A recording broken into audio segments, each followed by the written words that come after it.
नमस्कार मित्रांनो.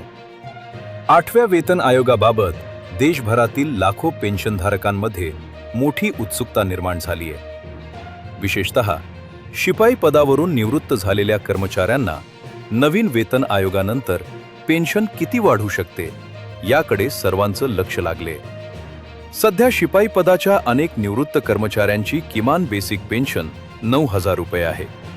जर 8व्या वेतन आयोगामध्ये 2 बिंदू 1.5 फिटमेंट फॅक्टर लागू झाला तर 9,000 रुपयांची बेसिक पेन्शन वाढून सुमारे 19,350 रुपये होऊ शकते.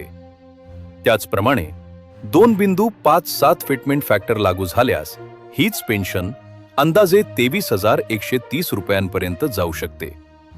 तर सध्या सर्वाधिक चर्चेत असलेल्या 2.86 फिटमेंट फॅक्टरनुसार 9,000 रुपयांची बेसिक पेन्शन सुमारे 25,740 रुपये होऊ शकते.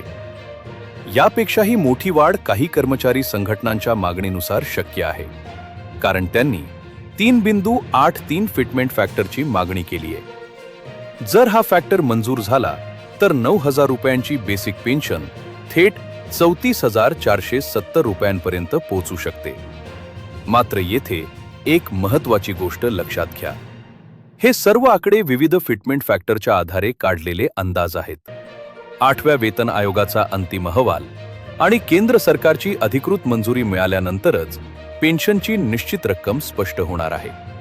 तरीही 8वा वेतन आयोग लागू झाल्यास शिपाई पदाच्या पेन्शनधारकांना मोठा आर्थिक दिलासा मिळू शकतो अशी अपेक्षा व्यक्त केली जात आहे. अशाच सरकारी कर्मचारी आणि पेन्शनधारकांच्या महत्त्वाच्या अपडेटसाठी आपल्या चॅनलला सबस्क्राईब करा, व्हिडिओला लाईक करा आणि ही माहिती इतरांपर्यंत नक्की शेअर करा. धन्यवाद.